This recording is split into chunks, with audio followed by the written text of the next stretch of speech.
अस्सलामुअलैकुम नाज़रीन, programme मुकाबिल public के साथ में खुशामदीद। मैं हूं मारिया जदून। मेरे साथ मौजूद हैं रऊफ क्लासरा और आमिर मतीन।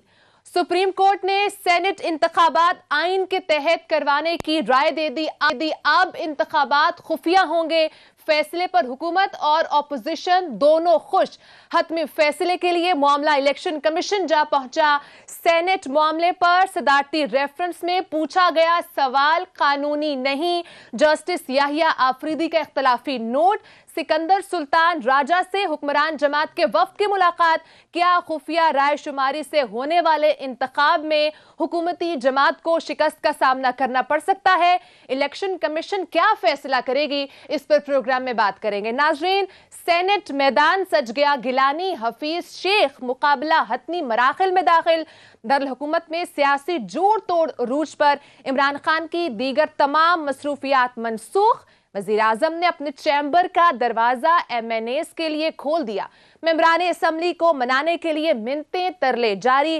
जरदारी भी जोड़ तोड़ के लिए इस्लामाबाद पहुंच गए। गिलानी ने इमरान खान से वोट मांग लिया। PTI की सिंध असम्बली से अपने MPAs गायब किए जाने की दुहाइयां। नाजरीन, इस पर प्रोग्राम में बात करेंगे। आमिर साहब, सुप्रीम कोर्ट का जो फैसला है, कहा गया है कि सेनेट इंतखाबात खुफिया करवाए जाएं, सीक्रेट बैलेटिंग होनी चाहिए। आपको लग रहा है क्योंकि अब बॉल जो है वो इलेक्शन कमीशन के कोर्ट में है, क्या election commission with in a day उसमें इतनी सलाहियत है कि तरीक़ाकार को डिफाइन कर सके? नहीं, ये इसमें इलेक्शन कमीशन की सलाहियत का कोई ताल्लुक नहीं है। ये इस इलेक्शन कमीशन की तशरीह पे डिपेंड करता है और उनकी नीयत पे डिपेंड करता है कि वो क्या करना चाहते हैं, इस फैसले को वो कैसे तशरीह करते हैं इसकी, और फिर उसके बाद उनका क्या फ़ैसला है या क्या नीयत है इसके बारे में करने के। टाइम फ्रेम का कोई इशू नहीं है। ये कोई इलेक्शन, नेशनल इलेक्शन, प्रोविंशियल तो नहीं हो रहे। ये 4 असेंबलियों के कोई 1000-1500 लोग हैं, तो ये सिस्टम बनाना ये एक दिन की बात है। ये फैसला करना होता है, इसका कोई नहीं है। अब बात ये है कि ये फाइनली अदालत का फैसला आ गया है और सारी पार्टियां, मैंने देखा है, अपनी मर्जी की तशरीह कर रही हैं। हर कोई विक्ट्री का निशान बना रहा है कि हम जीत गए और सुप्रीम कोर्ट ने हमारी सुन ली, जो है ना। अब सुप्रीम कोर्ट ने क्या फैसला दिया? सुप्रीम कोर्ट ने 3 बुनियादी पॉइंट हैं उसके। एक तो उन्होंने कहा जी ये सीक्रेट बैलेट होगा, बिल्कुल, मगर साथ में उसके 2 चीज़ें उन्होंने ऐड कर दी हैं। एक उन्होंने कहा जनाब ये सीक्रेट जो है ना, ये कोई हतमी नहीं है, ये एब्सोल्यूट नहीं है। सीक्रेट का मतलब ये नहीं है कि जनाब उन्होंने कोट किया है कि माजी में कोई फॉर एग्जांपल जिस तरह केस हुआ हुआ था कि अंधा आदमी आ गया है तो सीक्रेट नहीं, उसको हेल्प तो चाहिए ना। तो ये इसका कॉन्टेक्स्ट, इसका तनाजुर भी डिपेंड करता है कि सीक्रेट का ये मतलब नहीं है कि सब कुछ सीक्रेट हो जाए जो है। तो वो इवन नेशनल इलेक्शन जिस तरह हैं वो सीक्रेट तो होते हैं और बाद में डब्बे भी खुलते हैं, शनाख्ती कार्ड भी चेक किए जाते हैं, गिनती भी है, वो भी तनाजुर है। मगर इसकी जिम्मेदारी के, और उन्होंने कहा है कि इसको बाकी जो इसका धांधली या इस तरह के मामलात होते हैं, इसका जो है इसका तयन करना, इसको रोकने का जिम्मेदारी उन्होंने सारी डाल दी है इलेक्शन कमीशन पे कि इलेक्शन कमीशन इस बात का तयन करेगा, चाहे वो टेक्नोलॉजी की हेल्प ले, कि इसको जो है कैसे इन चीज़ों का सद्भाव किया जा सकता है जो कि कंसर्न्स हैं, जो तशवीश रहती है हमें, आपको, सबको, तो उसके लिए इलेक्शन कमीशन पे छोड़ दिया। अब ये 2-3 चीज़ें हैं इलेक्शन कमीशन के लिए। वो ये कि इस दफ़ा ये करना है इन्होंने, या वो अब जैसे आपने कहा इट्स टू लेट, प्रॉब्ली अगली दफ़ा कर रहे हैं। दूसरा ये है कि क्या करते हैं, अभी तक ये क्लियर नहीं हुआ। आज जो है PTI वाले भी गए हैं उनके पास, इलेक्शन कमीशन के पास, उन्होंने कहा है, अपनी तशरीह दी है कि जनाब ऑलमोस्ट उन्होंने कह दिया आपको सुप्रीम कोर्ट ने कि आप लाजमी कोई ना कोई मैकेनिज्म बनाए कि चलें सीक्रेट रखें, बाद में ट्रेसेबल हो, चेक करें। तो उनकी भी सुन ली है, नून लीग की भी उन्होंने, इलेक्शन कमीशन ने सुन ली है, मगर उन्होंने नहीं बताया कि वो क्या करेंगे। मगर चूंकि इलेक्शन कमीशन का एक फैसला उसके ऊपर सुप्रीम कोर्ट का आ गया है कि आप कुछ ना कुछ करें, तो ये भी नहीं है इलेक्शन कमीशन कह सकता कि जी हमने कुछ भी नहीं किया, तो कुछ ना कुछ तो करना है। अब वो कुछ ना कुछ क्या होगा, ये एक बड़ा सा सवालिया निशान है, एक सस्पेंस है। अब ये है कि इसका डर जो है ना कि इलेक्शन कमीशन पता नहीं ट्रेसेबल बनाता है नहीं बनाता, कैमरे लगाता है, नंबर लगाता है, क्या करता है, ये अब है कि करता है नहीं करता, क्या करता है। इसका अब असर सबसे बड़ा ये है कि जो हजरात वोट डालेंगे, एमपी एमएनए हजरात जो है, अब उन पे इसका डर है, ख़ास तौर पे वो लोग जिन्होंने पैसे लेने हैं, जिन्होंने फ्रॉड करना है, जिन्होंने झूठ बोलना है, उनके ऊपर इसका चेक है कि नहीं कि कल को पकड़े ना जाएं। अब ये एक सबसे बड़ा इस सेनेट इलेक्शन का ये क्वेश्चन आ गया है कि सुप्रीम कोर्ट के इस फैसले का और इलेक्शन कमीशन के इस सस्पेंस का कि वो कोई ट्रेसेबल बनाते हैं या नहीं बनाते, एक डर है कि नहीं है। पहले की तो वीडियोज आई ना, फ्यूचर में आई, तो अब ये एक तलवार जरूर लटक रही है। मेरा ज़ाती ख्याल है कि जिसने पैसे कमाने हैं और जो एक नीयत जिसकी बेईमानी है, उसको ये डर नहीं आएगा। क्योंकि हमने देखा, मैंने कभी पूछा भी, एक दो हमें मौका मिला है ऐसे रात से भी दिलेर लोग ऐसे जो कि पैसे भी पकड़ते हैं और मानते भी हैं, कहते हैं हमने कमाए हैं, वो कहते हैं हमने खर्चे थे, हमने कमाए हैं। तो मैंने उनसे एक दफ़ा पूछा कि यार ये तुम्हें डर नहीं लगता या वो है? उसने कहा यार क्या है, अगर मैंने 5-6 करोड़ रुपए लेके मैं आया हूँ और मैं 5-10 करोड़ रुपया कमा लेता हूँ, तो मुझे क्या परवाह है इस बात की कि पीपल्स पार्टी मुझे निकाल देगी, पीटीआई निकाल देगी, या मेरी थोड़ी सी बदनामी हो जाएगी। कोई इस मुल्क में या तो पुराने बदनाम लोगों के साथ कोई कालक लगी हो, उनके बच्चों को स्कूल में दाखिला ना मिलता हो, या उनको जो है माशरे में कोई बेइज्जती होती है, कोई नहीं होती। यहाँ पे जब माशरे के अंदर बेइज्जती नहीं इस चीज़ को समझा जाता, तो मेरे पे डर बार इन चीज़ों का कोई नहीं है। मेरा ये ज़ाती ख्याल है। लास्टली इस्लामाबाद के इलेक्शन के ऊपर हम बताएंगे कि यूसुफ रजा गिलानी पे इसका क्या इम्पैक्ट आता है। पहले क्लास साहब बड़ी जब ये ख़ास किस्म की इनकी एक्सपाइल होती है, जिससे मैं डर रहा होता हूँ, मैं इनकी तरफ देख रहा होता हूँ कि ये और ऊपर से पॉइंट लिखा भी है, ये मैं सुन लूँ पहले। ये क्लास साहब आपने क्या पॉइंट लिखे, तो ये बताइएगा। दूसरा ये कि जब सवाल ये था और कहा ये जाता है कि सीक्रेट बैलेटिंग हुई तो हुकूमती जमात को शिकस्त का सामना करना पड़ सकता है, आपको क्या लग रहा है, अब इस तरह का कुछ देखने को मिलेगा हमें? वैसे सुप्रीम कोर्ट ऑफ पाकिस्तान से माजरत के साथ हम बड़ा इज्जत करते हैं, बड़े हाथ बांध के जैसे डरते डरते आते हैं। वो कहते हैं ना कि वोमेन इज ईदर प्रेग्नेंट और नॉट, इधर यू आर प्रेग्नेंट और यू आर नॉट। अब ये मतलब ये है कि सिक्रेसी भी है, ये सिक्रेसी भी है, और लेकिन आपने हमें बताना भी है। मतलब हम इतना बड़ा एक अगस्टस एक हाउस है, फोरम है जो लोगों की ज़िंदगी मौत के फैसले करता है। ये बहुत फोरम है जहाँ पे लोगों को या ज़िंदगी मिलती है या उनको वहाँ से मौत उनकी कंफर्म होती है कि भाई साहब no you will go to the gallows. अगर वहाँ भी इस तरह के फैसले हैं, दरमियानी रास्ता है, बड़े बड़े ऑनरेबल जजेस बैठे हैं, बड़े पढ़े लिखे हैं, बड़ा उनकी बड़ा इज्जत रिगार्ड है। आपके पास इतना बड़ा कॉन्स्टिट्यूशनल एक यहाँ क्राइसिस एक मेरा ख्याल है शुरू हुआ। आपको एक रेफरेंस भेजा गया, इमरान खान साहब ने एक उन पर दबाव था कि मेरी पार्टी के लोग जो हैं, जो हीरे मैं चुन के लाया हूं, कि लोगों को कहा इन हीरों को वोट दो। टॉप पे बंदा ठीक हो तो नीचे तक सारे ठीक हो जाते, लेकिन टॉप पे ठीक होने से तो पता चला कि फिर भी बंदे ठीक नहीं होते। वो फिर भी वो जो बात आमिर साहब कहते होते, उस वक्त भी हमारा मजाक उड़ता था, अभी भी उड़ता है। उस वक्त जब मुझे याद है हम शो करते होते थे, तो उस वक्त आमिर साहब यही कहते थे कि हजूर ये जो इलेक्टेबल आ रहे हैं ना, आपके बाजू मरोड़ के नचा के रख देंगे। वो कहते कमाल, खान साहब बैठे हुए हैं, खनान आजम बैठे हुए हैं, किसी की जरूरत है करके दिखाए। ये उस वक्त ही ट्रोलिंग होती थी हमारी, जनाब ये पूरे ग्रुप इन्हीं के, ये सोशल मीडिया की टीम है जी, वो कहते किराए के जो उन्होंने भर्ती किए हुए थे सारे, वो उस वक्त भी इनका मजाक उड़ाते थे, हमारा उड़ाते थे। अब कमाल लोग हैं, इन्हीं के जरिए आज खान साहब इनको सीधा कर दें, वो सीधे हो गए माशाल्लाह। अब खान साहब को समझ नहीं आ रही कि उनको कैसे सीधा कर दिया, उन्होंने सीधा करके रख दिया है। रेफरेंस भी भेजा गया है, उसके बाद ऑर्डिनेंस भी लेके आए हैं, मुलाकातें भी कर रहे हैं, डेवलपमेंट फंड भी हो रहे हैं, सारे वही काम हो रहे हैं जो पहले होते थे। सो सुप्रीम कोर्ट ऑफ पाकिस्तान एक बड़ी इंटरेस्टिंग इसमें चीज़ दी है, जो मुझे आमिर साहब मुझे करेक्ट करेंगे अगर मैं गलत हूँ। मेरे ख्याल उन्होंने एक या 1967 का एक फैसले का PLD का उन्होंने रेफरेंस दिया है। तो मतलब ये है कि 1967 में, आज से 50-60 साल पहले सुप्रीम कोर्ट ऑफ पाकिस्तान ये कह चुकी थी, जो आज उन्होंने अपने फैसले को उन्होंने रिवाइज किया या दोबारा उसको उन्होंने रेफर किया कि भाई साहब हम तो ये फैसला दे चुके हैं। उसके बाद मुझे ये समझाए 67 का फैसला आया हुआ है जिसका रेफरेंस इसमें दिया गया है, उसके बाद भी कोई वोट नहीं बिके, उसके बाद भी ट्रांसपेरेंसी का, उसके बाद ये गवर्नर सर्वर जो हैं मसूफ, आपको याद होगा PTI के ये बन गए थे, ये सेनेटर बन गए। PTI की सीटें पूरी थी वैसे उस वक्त, ये 3 साल पहले 10-15 ज्यादा लेके गए थे। पूछे जरा इससे कि उस वक्त आप लोगों को नहीं ख्याल आया कि ये ना भाई साहब ये तो बड़ा जुल्म हो रहा है, वोट की हुर्मत खराब हो रही है। उस वक्त गवर्नर सरवर ने अपनी बरादरी को कट्ठा कुट्ठा करके, क्योंकि आपको पता पंजाब में जट बिरादरी आरई बिरादरी चलती रहती है, वहाँ तो किसी को ख्याल नहीं रहा उन्होंने कि अपना हमारा एक अपनी बिरादरी का, यहाँ गुलाम सरवर साहब जो हैं, सॉरी सरवर खान साहब जो हैं, ये इलेक्शन लड़े हैं। और ये कहाँ से आए थे? मदर ऑफ ऑल डेमोक्रेसी से आए थे। ये बरतानिया से तशरीफ ले आए थे सरवर खान ये साहब, ये जो है गवर्नर साहब हैं, उस वक्त तो जोड़ तोड़, बल्कि बहुत बड़ा इसको सियासी कहते हैं। आप कहते हैं इमरान खान को सियासत नहीं आती, ये देखें उनके सियासी खिलाड़ी ने क्या जोड़ तोड़ करके दिया। उस वक्त भी हमने तबले बजाए थे सब ने मिल के, जो वो झुमरें डाली, वाह जी कितना बड़ा अपसेट कर दिया है। इसके बाद हमने सेनेट में देखा 64 की अपोजिशन और 40 वोट इमरान खान साहब और उनके थे। वो पता ये चला 40 वाले जीत गए हैं और 64 वाले हार गए। ये पाकिस्तान, ये हमारी आंखों के सामने हुआ जनाब, कुछ 1 साल पहले की बात है। उस वक्त भी यही कहा गया था कि इमरान खान साहब और इनके हिमायतियों ने कितनी बड़ी इन्होंने सियासी गेम डाली है। अब सवाल ये, जब अपनी बारी पे काम आ गया है उस वक्त फिर ट्रांसपेरेंसी भी याद आ रही है, उस वक्त रेफरेंसेज भी याद आ रहे हैं, सारी चीज़ें आपको याद है। अब ओपन बैलेटिंग हो रही है। रीज़न, अब शिबली फराज साहब को वोट कोई डालने को तैयार नहीं है। आमिर साहब कहते हैं वो जो उनके पास 5 वोट हैं वो पीपल्स पार्टी के, वो कहीं वो ना जीत जाएं या फरातुल्लाह बाबर ना जीत जाएं।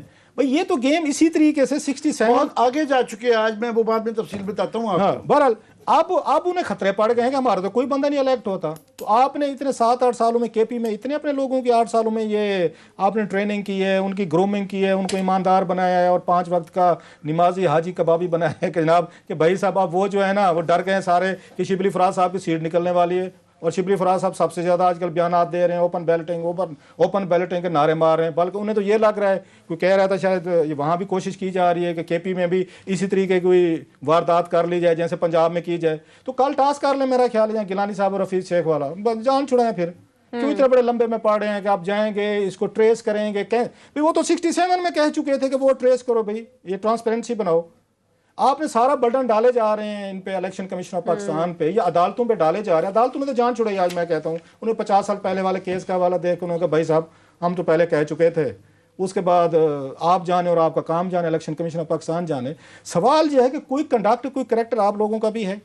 आमिर साहब ने 600 कहानियाँ सुनाई हैं जो कि ठीक सुनाई हैं कि तंबाकू वाला भी जीत जाता है यहाँ पे आज जो तंबाकू वाला, कंटेनर वाला, सीमेंट वाले का मुकाबला है वो आप बताएं। बड़ी स्टोरी है मेरे स्टोरी आमिर साहब मतलब आप जब टिकटें देने लगते हैं तो ये ट्रांसपेरेंसी अपने ऊपर भी अप्लाई करते हैं या ये सारे का सारा ये नेकी, ईमानदारी, 5 वक्त के हाजी नमाजी कबाबी आप सिर्फ MPs MNAs में ढूंढने की कोशिश करते हैं? ये पार्टीज के सरबराह भी किसी को जवाब दे देंगे।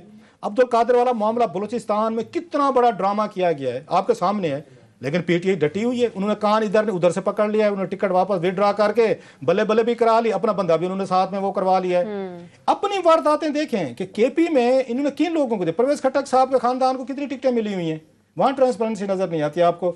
आज उनको साथ बिठाया हुआ इमरान खान साहब ने, डरे हुए हैं कि जनाब उस खट्टक ने धमकी दी थी कि मेरे बगैर एक दिन में आपको मैं जनाब मैं यहाँ पे नचा दूंगा। उनके लियाकत उनके भाई ने नचा के रख भी दिया है। अब दरवाजे भी खुल गए हैं, मुलाकातें भी होना शुरू हो गई हैं। लीडरशिप जब तक खुद ट्रांसपेरेंट नहीं होगी, लास्ट में वर्ड कहूँ, हाई मॉरल ग्राउंड पे आप नहीं खड़े होंगे। इमरान खान साहब टिकटें हाई मॉरल ग्राउंड को सामने रखकर नहीं देंगे। जिनकी सीमेंट वाला, ट्रक वाला, बत्ती वाला, चौक वाला, फलाना एक आपकी तंबाकू वाला, उन लोगों को देंगे कंसिडरेशन। यहाँ पे आजम सवाती जैसे लोगों को, जो आपकी ATMs हैं उनको देंगे। अब्दुल कादिर जैसे एक बड़े बिग गन को, एक पैसे वाले को देंगे। तरकाई साहब और 4 नाम आमिर साहब के पास हैं। तो फिर उसके बाद फिर आप तवक्को रख बैठेंगे मेरे MNA MPs जो है ना इन पे कैमरे लगाएं।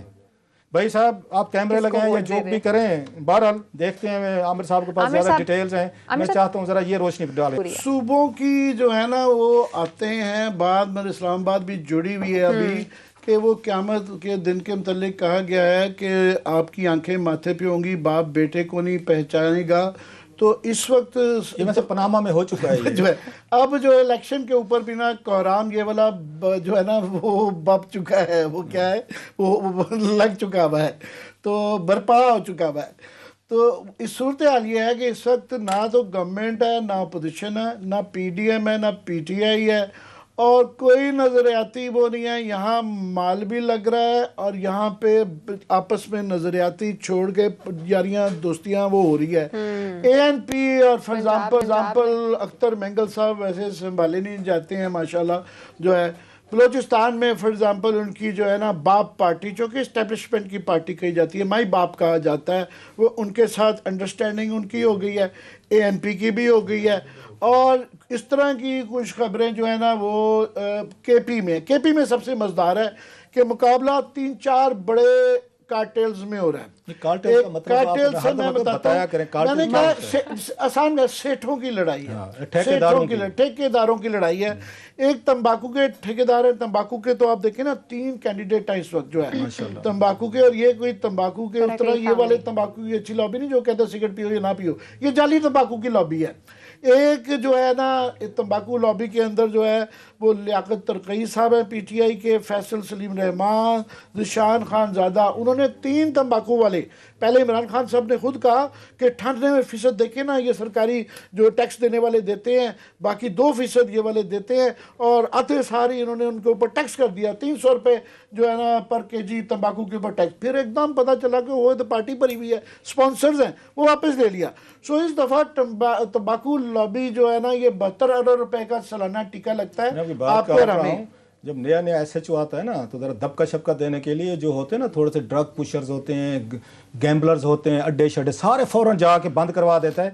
तो फिर बाद में आहिस्ता आहिस्ता उनके साथ उनके लोग आना शुरू हो जाते हैं कि भाई साहब जाने दें, चंदा चंदा दे देंगे, कोई मंथली शंथली। ये सियासत भी इसी तरीके के चलते हैं, नया नया बंदा आता है इसी तरह के स्टेप्स लेता है कि इन पर टैक्स जो है ना बढ़ा दो, फिर बाद में बैठ के इनको वापस ले लेंगे। सो ये जो है ये कुछ 6-7 MPA MNA और जो है ना सेनेटर 3 एक उनका ऑलरेडी है, 3 मजीद आ रहे हैं टबैको की लॉबी के। उसके बाद जो है सीमेंट का सेठ है वो अब्बास आफरीदी साहब है। अब्बास आफरीदी साहब के तो शुगर मिले भी थी अगर मैं गलत नहीं कह रहा, वो तो नहीं है, ये डिफरेंट है। ये अब्बास आफरीदी साहब, ये इनके वाले साहब जो थे जो कि इस वक्त शमीम आफरीदी साहब इस वक्त सिटिंग सेनेटर भी हैं और अभी हाल ही में पीपल्स पार्टी उन्होंने ज्वाइन किया है। ये नवाब अफजल बुख्ती के साथ वहाँ कॉन्ट्रैक्टर ठेकेदार का काम बलूचिस्तान में ज़्यादा था, अब एक्सटेंड करते करते ये काफ़ी चीज़ों में है। पीपल्स पार्टी के दौर में ये पहले आपको याद है टेक्सटाइल के वजीर बन गए थे। जनरल मुशर्रफ के मेरा ख्याल है कुछ जनरल मुशर्रफ के साथ भी बिल्कुल ये इनकी बहुत 2 साल कैबिनेट में रहे थे उनकी, ये फिर पीपल्स पार्टी के भी कैबिनेट में रहे हुए थे। तो अब ये घर के अभी 3-4 जब हो जाएंगे तो इंशाल्लाह, अभी क्योंकि गवर्नमेंट नहीं है तो देखें सिंध में जाए तो जाए, यहाँ भी फिलहाल बाकी जगह इनका चांस नहीं है क्योंकि इस वक्त वो नून लीग के कैंडिडेट हैं। और एक और उनके मुकाबले में 2 आफरीदियों की लड़ाई आ गई है। एक कंटेनर वाले आफरीदी हैं ताज मोहम्मद आफरीदी साहब, ये जो हैं इंडिपेंडेंट समझ लें बाप पार्टी, बलूचिस्तान में भी ये भी देखें ना नाम है बलूचिस्तान अवामी पार्टी और सीटें वो जीत रही है KP से।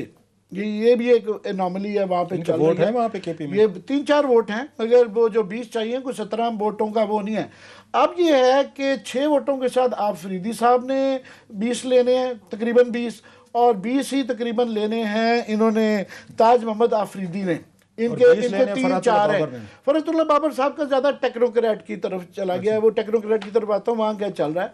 तो ये अब लेने किसके वोट हैं, या वहाँ पे अब PTI के वोट लिए जाएंगे। मगर मुझे सबसे ज़्यादा वल्नरेबल जो लग रहा है ना इस वक्त वो जमाते जो JUI के जो है ना जमीयत उलमा इस्लाम के जो हैं 15 वोट हैं तकरीबन, वो अताउर रहमान साहब मौलाना फजल रहमान को झटका लगने का काफ़ी इम्कान वो इसलिए है कि JU वालों ने हाथ खड़ा कर दिया। उन्होंने कहा जी 15 हैं, सबसे ज़्यादा उनके PTI के बाद वोट है। उन्होंने कहा जनाब पहले आप ठीक है ATMs लाते थे, वो आपको भी देते थे, हमें भी कुछ दे देते थे, हम चंदा दे के आते हैं, जब हम MPA की सीट लेते हैं तो हम भी चंदा देते हैं, तो हमारी चंदा कलेक्ट करने की बारी आई है तो आप अपने भाई को लेके आ गए हैं, तो बगावत हो गई है। JUI में मौलाना फजल रहमान के खिलाफ बगावत हो चुकी है। उन्होंने कहा कि जनाब MPA के लिए हम भी चंदा देते हैं, पहले जो आप लेके आते थे तला महमूद साहब वो हमें भी कुछ चंदा देते थे, आपको भी देते थे, काम सबका चल जाता था। आपके भाई साहब ये कहते हैं सिर्फ मोहब्बत चाहिए तो मोहब्बत नहीं है, ये हमारी बड़ी मजेदार स्टोरी है। मतलब हम सबकी चूंच गीली की दफा सूखा रखना चाहते हैं। और कौन कौन से कार्टेल इसमें शामिल है नाज़रीन, ब्रेक के बाद उन पर भी बात करेंगे, साथ ही रहिएगा।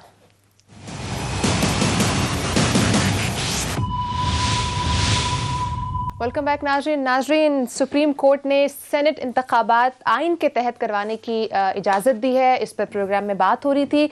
आमिर साहब आप कुछ कार्टेल्स का जिक्र कर रहे थे, कौन कौन किस तरह से कहाँ कहाँ इन्वॉल्व है? ये इन्होंने कहा ना सेठों की लड़ाई, वो बड़ा बेहतर तर्जमा है उसका। तो ये जो यहाँ पे अब KP के अंदर सूरत हाल है कि वहाँ पे जो है ना मैंने कहा कि जो मैच रह गया है बेसिकली वो आप देखें जो क्लियर हैं PTI के जो हैं वो कह रहे हैं जो ATM मशीनें हैं वो तो जीत ही जाएंगी। लियाकत तरकी साहब के मतलब कह रहे हैं कोई शक नहीं है, ज़िशान खान ज़ैदा भी तंबाकू लॉबी हैं, ये भी नहीं ये हारते। मोहसिन अजीज़ साहब कह रहे हैं कि वो हैं तो तगड़े आदमी मगर पैसे खर्चने वाले नहीं हैं, सो लिहाजा काफ़ी शोर है उनका।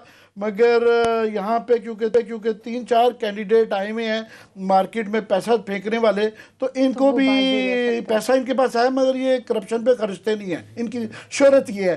तो बाकी इनको नुकसान ना हो जाए। और शिबली फराज साहब, ये भी जाहिर है पैसा कहाँ से खर्चना, उन्हें टिकट है असूली तौर पे इनको अपनी 5 सीटें निकालनी चाहिए, 4-5 कम से कम PTI को KP से। मगर अगर किसी को साथ हाथ हो गया तो मोहसिन अजीज़ या शिबली फराज साहब के बाद होगा। बाकी तीनों तंबाकू लॉबी वाले कह रहे हैं मजबूत है। अब हाथ किसके साथ होगा? ANP के 12 वोट हैं, 20 चाहिए, तो हिदायतुल्लाह खान भी, उनको भी हर सूरत में जीतना चाहिए। सो लिहाजा अब अब्बास KP का सारा सेनेट का इलेक्शन इस बारे में है कि अब्बास आफरीदी और ताज मोहम्मद आफरीदी, एक की 3-4 वोट हैं, एक के पास 6 वोट हैं। ये जो हैं अताउर रहमान JUI के कितने खरीदते हैं और PTI के कितने खरीदते हैं। सो ये 3 कैंडिडेट हैं। उसूली तौर में से इनमें से देखना है कि इन 2 में से 3 में से कौन जीतता है। 2 सीटें हैं तो ये सारा इलेक्शन यही है। बाकी जो टेक्नोक्रेट की सीटें हैं वो हुमायूं मोहम्मद तो तकरीबन जीते हुए ही हैं, और देख रहे हैं पीपल्स पार्टी के फरुतुल्लाह बाबर साहब भी, वो भी मुश्किल ही लगता है क्योंकि इस दफ़ा पिछली दफ़ा पीपल्स पार्टी ने ऊपर से बड़ी हेल्प हो गई थी, यहाँ ज़ुबानी जमा खर्ची से शायद इनका भी काम ना बने। तो ये असल मुकाबला हो रहा है जनाब। जो घमसान की नज़रियाती लड़ाई और बाकी हो रही है बलूचिस्तान की है। बलूचिस्तान का इलेक्शन ऑलमोस्ट क्लियर हो चुका है, सिर्फ एक फड्डे की वजह से पड़ा हुआ है, वो ये कि ताउला BNP अख्तर मंगल साहब की जो पार्टी है उनके जो हैं साजिद तरीन साहब हैं और ANP के उमर फारूक साहब हैं। ये दोनों एक वोट का रफड़ है। वो कहते हैं अगर ये फैसला हो जाए तो पंजाब के इलेक्शन की तरह बलूचिस्तान का भी क्लियर हो चुका है, मोर और लेस सारे फैसले हो चुके हैं। क्योंकि बाप पार्टी ने, मतलब आप ये कहेंगे गवर्नमेंट की जो पार्टी है उनका अख्तर मंगल साहब से जो है वो अंडरस्टैंडिंग हो गई है कि उन्होंने वो 2 सीटें बाप और PTI निकाल सकती थी, मगर उन्होंने समीना मुमताज़ जहरी जो कि हैं उनको क्लियर कर दिया है कि ये जीत जाएंगी वुमेन सीट पे, और BNP मंगल को एक्सेप्ट कर लिया है ताहिरा जतक के लिए। सो ये 2 सीटें जो है ना ऑलमोस्ट क्लियर हो गई हैं कि ये इस पे फैसले हो चुके हुए हैं। इसी तरह जो माइनॉरिटी की एक सीट है वो तो ऑफ कोर्स बाप वाली लेके जाएंगे, गवर्नमेंट पार्टी लेके जाएगी, वो भी क्लियर है। तो यहाँ पे टेक्नोक्रेट की बलूचिस्तान की जो सीट है उसमें उनके जो सईद हाशमी तो बाप के जीत जाएंगे। कामरान मुर्जा साहब का देखना है कि उनकी अपनी पार्टी जो है, ये बड़े नामी गिरामी वकील हैं, कि इनकी पार्टी इनको नहीं, असूली तौर पे इनको जीतना चाहिए क्योंकि 15 वोट हैं इनके हैं JUI के, वहाँ पे 11-12 वोट हैं, तो उसूली तौर पे इनको जीतना चाहिए। 22 चाहिए होते हैं वैसे, मगर PDM की बाकी हेल्प के साथ। अब वहाँ पे मोर और लेस क्लियर है बलूचिस्तान में सरफराज बुगटी साहब जीतेंगे, ये जो बाप पार्टी के कैंडिडेट हैं। 17 याज का फैसला पहले ही हो चुका है, मंजूर अहमद काकड़ हैं, और चौथी सीट उन्होंने जो है ना 7 जनरल में से वो अब्दुल कादिर साहब को दे दी गई भी है।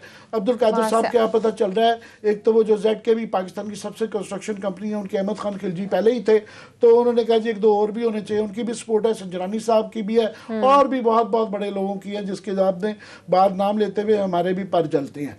तो ये चौथी सीट है उनकी। 5वीं उनकी जो है अब लड़ाई ये है कि अब्दुल गफूर हैदरी साहब JUI की 5वीं सीट पे आ जाते हैं। 6ठी 7वीं के लिए मुकाबला मैंने कहा ना, साजिद तरीन BNP के और ANP के उमर फारूक जो है ना, इनका मैच पड़ा हुआ है कि एक वोट का लड़ाई है। अगर ये इनकी आपस में फैसला हो गया तो शायद वो भी पंजाब की तरह डिक्लेयर कर दें। मगर मज़े की यहाँ पे बात यह है कि ANP की और बाप की भी अंडरस्टैंडिंग यहाँ पे ऑलमोस्ट हो गई हुई है, और जो है BNP और बाप की भी अंडरस्टैंडिंग हो गई। सो अगर टेक्निकली आप देखें ना, KP में भी वो PDM की मलाई जाए तो 44 सीटें बनती हैं, 44 के करीब, 43-44 सीटें हैं।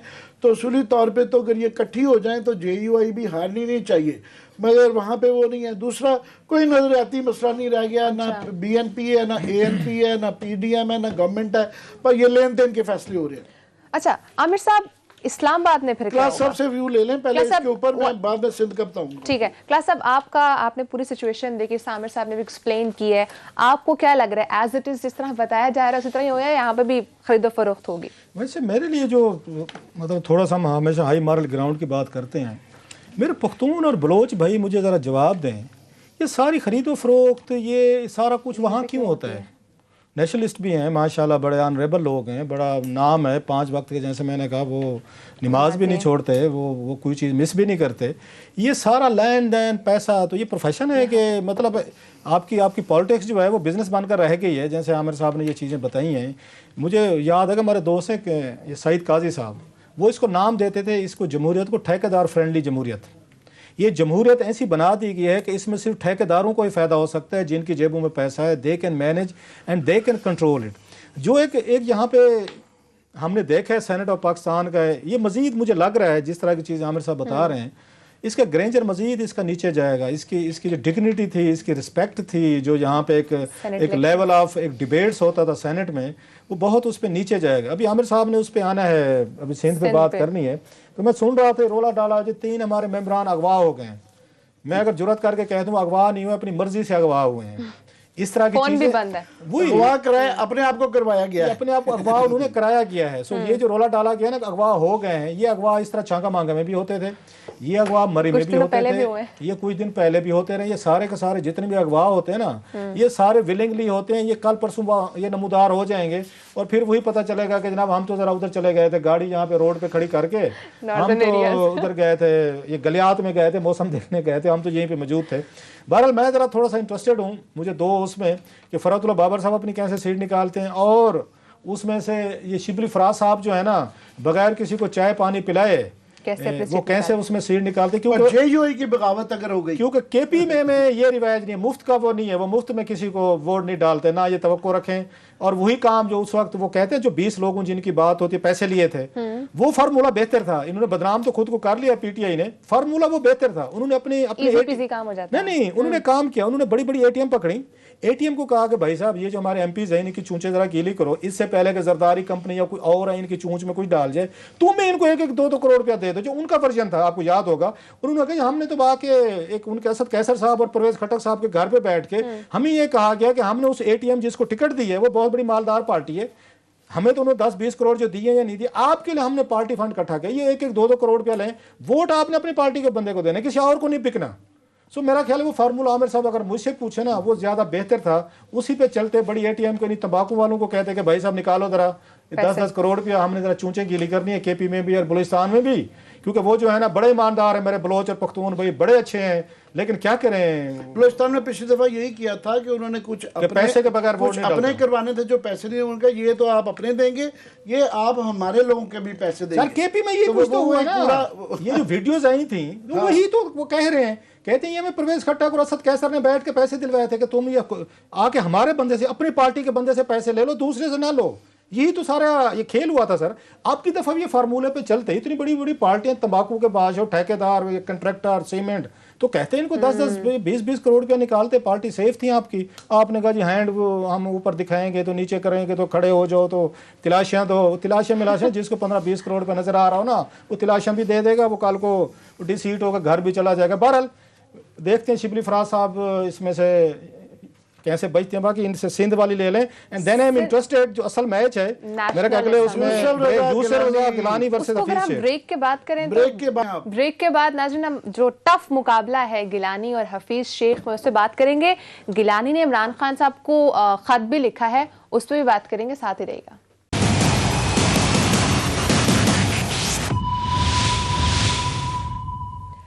वेलकम बैक नाजरीन, सेनेट का मैदान सजने वाला है और गिलानी और हफीज शेख का जो मुकाबला है वो आखिरी मराहिल में दाखिल हो चुका है। आमिर साहब, आपको क्या लग रहा है, क्योंकि गिलानी साहब ने तो खत भी लिखा और वोट भी मांगा है इमरान खान से, क्या इमरान खान साहब वोट देंगे? मैं ये ज़रूर कहना पड़ेगा कि यूसुफ रज़ा गिलानी, उनसे उम्मीद भी यही थी, पुराने ख़ानदानी सियासतदान हैं कि पुश्तों से कर रहे हैं, तो वो अपनी कैंपेन बड़ी अच्छी कर रहे हैं कि वरना इस्लामाबाद का जो इलेक्शन होता है सेनेट का, ये कभी भी पहली दफ़ा हुआ है कि आप 73 से ऑनवर्ड कह लें, 85 से नहीं, 73 से पहले कर लें, तो पहली दफ़ा इस्लामाबाद का ना सिर्फ के इलेक्शन हो रहा है सेनेट का बड़ा धांसू किस्म का, दिलचस्प किस्म का, दूसरा ये है कि ये कहा जा रहा है कि इसके ऊपर इमरान खान की गवर्नमेंट डिपेंडेंट है। वो डिपेंडेंट इसलिए लोग कह रहे हैं कि लेट से अगर वो हार जाते हैं तो कानूनी तौर पे तो नहीं, मगर कानूनी क्वेश्चन भी ये आ जाता है कि फिर प्रेसिडेंट ऑफ पाकिस्तान के ऊपर एक प्रेशर आ जाएगा कि आइन की एक शिक है जिसके मुताबिक कि अगर प्रेसिडेंट को फील हो कि प्राइम मिनिस्टर के पास मेजॉरिटी नहीं रही है तो उसको प्राइम मिनिस्टर को ये कहना पड़ेगा कि आप मेजॉरिटी अपनी शो करें, आप वोट ऑफ कॉन्फिडेंस लें। इतनी जुर्रत है अलवी साहब में? अब ये नहीं, मगर प्रेशर आ जाएगा, लीगल क्वेश्चन आएगा, लोग अदालत में भी जाएंगे उसके ऊपर। इनको मैं आपकी बात बता रहा हूं, अलवी साहब को एक दफ़ा दबका दिया था या पब्लिक अकाउंट्स कमेटी में, रोहेल असगर साहब थे, एक मेरा ख्याल है एक इनके राना तनवीर साहब थे, एक और भी थे मनान साहब, इन्होंने कोई नाम ले लिया था ये हमजा का, सलमान का, कोई मनी लॉन्ड्रिंग के हवाले से पीएससी में मेंबर थे। उन तीनों ने ऐसे घूरी डाली थी अलवी साहब की। अलवी साहब ने माफ़ी मांग ली, गलती हो गई, अंदर मेरे मुंह से नहीं सुनेंगे। अलवी साहब की इतनी ही जुर्रत है, इमरान खान साहब तो बहुत बड़ी चीज़ है, वो तो आपने कह दिया है कि वो मान सकते हैं। पार्टी के नहीं मुताबिक, डर गए थे पार्टी के मुताबिक ही जाहिर है जाएंगे, पर ये जरूर है कि वो रबड़ी वाले और तारड़ साहब और जिस तरह के प्रेसिडेंट पहले आते रहे ना, रबड़ स्टैम्प, उनके मुकाबले में फिर भी कदरे बेहतर है। मतलब कोई दो चार बातें बता दें जिससे बड़ी तकलीफ हुई। नहीं, मैं ये नहीं कह रहा हूँ, वो पार्टी की पॉलिसी उसके मुताबिक जाएंगे, मगर ये सिर्फ उनकी चॉइस का नहीं है, ये शायद लोग अदालत पे इस पे चले जाएंगे कि आइन है, आइन के इखलाकी तौर पे भी और आइनी तौर पे भी शायद उनको ये प्राइम मिनिस्टर को कहना पड़ जाए कि आप वोट ऑफ कॉन्फिडेंस नहीं। अब ये आम नाजरीन के समझने की बात है कि जब वोट ऑफ नो कॉन्फिडेंस होता है फिर अपोजिशन के ऊपर होता है कि वो अपनी मेजॉरिटी उसके शो करें कि जी प्राइम मिनिस्टर ज़्यादा उनके पास वोट हैं। अगर प्राइम मिनिस्टर को वोट ऑफ कॉन्फिडेंस लेना पड़े फिर प्राइम मिनिस्टर के लिए लाजिम है कि वो 172 वोट ले, वरना नीचे से भी कम वोटों के ऊपर भी vote of no confidence fail या पास हो जाता है। वो एक ज़्यादा मुश्किल काम होगा। और अगर नज़र आए कि जनाब सेनेट के अंदर ये पार्टियां जिस वक्त नाराज़ हैं, क्योंकि 4 पार्टियों के पे लाइज के ऊपर उनकी डिपेंडेंस है ना, पीटीआई की, एक है GDA, PTI, GDA, MQM, PML-Q और बाप पार्टी। तो क्यू जो है उनका पता नहीं चलता कि जी उन्होंने पंजाब में जो पीपल्स पार्टी से वोट लिए हैं, नून लीग ने भी उनके हक में दस्तबरदार हो गए हैं, तो उसका क्विड प्रो क्या देना है। एमक्यूएम वाले जिस तरह आप कह रहे हैं वो आज मीटिंगों से गायब हैं, कुछ लोग अगवा हो रहे हैं, कुछ लोग मीटिंगों से गायब है, वो हमेशा सिंध के इलेक्शन में भी कर रहे हैं और वैसे भी गायब हैं। सो उनका नहीं पता चलता कि आंख का इशारा किधर चलता है। चाहे अल्टीमेटली मेरा ये ज़रूर बिलीफ है कि क्योंकि स्टेक में बहुत ज़्यादा है तो पीटीआई आखिर में ये हफीज़ शेख साहब जीत जाएंगे, क्योंकि मेरे लिए ये हज़म करना कि गवर्नमेंट और इस्टेब्लिशमेंट इस हद तक जाएंगे कि इनको हरवा दें, वो मुझे मुश्किल लगता है। मगर इलेक्शन उन्होंने बना दिया है, यहाँ तक कि मैं क्लास से कहूँगा वो लतीफ़ा सुना रहे, ये बड़ा अच्छा सुनाते होते हैं एतजाज हसन को कोट करते हुए कि वो एक हवालदार के बुरा वक्त आया, एक जो है ना चोर आदमी का, तो चोर तो नहीं बारह लेकिन मुश्किल आई तो उसने हवालदार से कहा वाह हवालदारा आज माँ याद करा देती है। तो वो एक था क्रिमिनल था, तो वो अपनी माँ को थ्रेट करता होता था रोज आते जाते, तो उसको नहीं करता था। तो फिर एक दिन वो चढ़ गया हवालदार के, उसने 2 जब छितर मारे तो दूसरे पे उसने कहा ओए अमड़ी, हमारे यहाँ सराय के अम्मा को अमड़ी कहते हैं, वहाँ धाड़ वो अमड़ी। उसने कहा जनाब वाह थानेदारा तो मेरे बेटे को अम्मा याद करा देती है। तो इमरान खान साहब को ये है कि इस मुश्किल की वजह से पार्टी याद आ गई है। अभी आप देखिए एमएनए वो पता चल रहा है 1-1, 2-2 में मिल रहे हैं। किसी ने हल्की सी छींक भी मारी है ना तो वो कह रहे हैं बुला रहे हैं, पूरी लिस्टें बनी हुई हैं, कौन थोड़े नाराज हैं, ज्यादा नाराज हैं, एक्सट्रीम नाराज हैं। तो 1-1 एमएनए अपनी लिस्टें लेके जा रहा है। आजकल सुनी जा रही है, सुनवाई हो रही है, प्राइम मिनिस्टर अब बताया जा रहा है कि 2 दिन के लिए पार्लियामेंट में है। तो सडनली इमरान खान साहब को कम से कम वो जो है ना पलपिट की जो आखिरी उस पे था वो 473 सीढ़ियां नीचे आके आम आदमी को, आम एमएनए एमपीए को हाथ मिलाना पड़ रहा है और बातें भी सुननी पड़ रही हैं और गिले शिकवे भी दूर करने पड़ रहे हैं। क्लास साहब कौन जीतेगा, आपको क्या लग रहा है? खैर ये जैसे आमिर साहब कह रहे हैं कि बहुत कुछ स्टेक पे है, एस्टेब्लिशमेंट का भी है, इमरान खान साहब की है, तो उसमें मतलब है अगेन अप्रेंटली तो यही लगता है कि कोई एमएनए नहीं चाहेगा। सिर्फ आपकी एक बात ऐड कर दूं, थोड़ा सा ये जो वहाँ पे मैंगल साहब की जो हो गई है बलूचिस्तान में अंडरस्टैंडिंग गवर्नमेंट के साथ, ये पता नहीं है वो ये कि इस्लामाबाद में वोट देना हिस्से में है, अदरवाइज़ वो पीडीएम के साथ अलाय हो चुके हुए हैं, उनकी उधर हमदर्दियाँ हैं, तो इसकी पता नहीं क्विड प्रो क्यों है कि उन्हें इस्लामाबाद में वोट देना। दूसरा एएनपी की भी जो वहाँ अंडरस्टैंडिंग हो गई है, जो सूबों में हो रहा है उसका ये नहीं पता कि यहाँ पे क्या इतलाक होगा। मेरा ख्याल है सूबों वाली जो है सूबों तक रहेंगी, यहाँ पर कोई अभी तक कोई अनाउंसमेंट में नहीं आया। सो जैसे ये बता रहे हैं एएनपी का बता रहे हैं, मैंगल साहब का बता रहे हैं, जमात इस्लामी का वोट आ गया, अभी मैं एक देख रहा था जमात इस्लामी का जो है पीडीएम वाले आखिरी वक्त तक तो वो क्लेम कर रहे थे, मुझे कुंडी साहब मिले थे, कुंडी साहब कह रहे थे कि जनाब हमारे 43 वोट अनाउंस हो गया ना। इसके बाद मैं देख रहा था विमेन की सीट बाय द वे उसके लिए मिल रही है, उसमें वो देख रहे हैं कि वहाँ पे मीरपुर से कोई आज़ाद उम्मीदवार थे, वो भी उनसे मुलाकात कर रहे थे बिलावल और उनसे गिलानी साहब से, वहाँ पे मिल गए। सो मैच बड़ा टफ, जैसे इन्होंने कहा ना हार जीत जो भी हो, गिलानी साहब आ रहे हैं या शेख साहब गिलानी साहब जीते हैं वटएवर, मैच उन्होंने दिलचस्प बना दिया। और इमरान खान साहब को पहली दफ़ा एक as a political prime minister उनको एक्ट करना पड़ गया है। 2.5 सालों में हमें वो आप कह सकते हैं मादरत के साथ, इमरान खान साहब के अंदर पॉलिटिकल आपको एक प्राइम मिनिस्टर नज़र नहीं आता था। वो बैठे हुए थे दूर एक महासन पे बैठे हुए हैं और बिल्कुल उन्होंने दूर रखा हुआ था मैनेजमेंट, जैसे नवाज शरीफ साहब दूर रखते थे, वो भी किसी से नहीं मिलते थे, वो 6-6 महीने वो तो पार्लियामेंट नहीं जाते थे, 8-8 महीने नहीं जाते थे। सो पहली दफ़ा हमें लगा कि प्राइम मिनिस्टर ऑफ पाकिस्तान जो है कि पॉलिटिकल भी हैं, लोगों से मिल भी रहे हैं। खुरम लगारी जैसे बंदे को प्रोटोकॉल दिया गया था, ये एमएनएस तो बड़ी दूर की चीज़ है। सो ये एमएनएस को दाद देनी चाहिए कि गिलानी साहब के इसमें मार्केट में एंटर होने से उनकी इज्जत भी बहाल हो गई है, दोबारा मुलाकातें भी शुरू हो गई हैं, उनको बिठा के चाय पानी भी पिलाया जा रहा है, प्रोटोकॉल भी दिया जा रहा है, 1-1, 2-2 लोगों के साथ मिल भी रहे हैं। सो ये ज़रूर फ़र्क पड़ा। फिर ऐसी इज्जत जो है ना इनकी, मेरा ख्याल अगले 3 साल बाद बनेगी, उस वक्त तक इलेक्शन हो चुके होंगे, जो नया इलेक्शन है 2023 में अगर चलती रही चीज़ें ऐसे, तो फिर उस वक्त उनमें से कितने लोग हैं जो वापस आते हैं, एमएनए बनते हैं, नहीं बनते। सो वक्ती तौर पर ये मेरा ख्याल आखिरी इनका कल का दिन है, जो इनकी थोड़ी सी वो चांपी मापी कहते हैं, कोई मसाज से साथ, कोई थोड़ा सा सर में तेल छेल, कोई थोड़ा सा कोई ज़रा इनके बाजू शाजू घुटने पे कोई ज़रा तेल मालिश जो है ना, ये कल के 24 घंटे हैं इनके।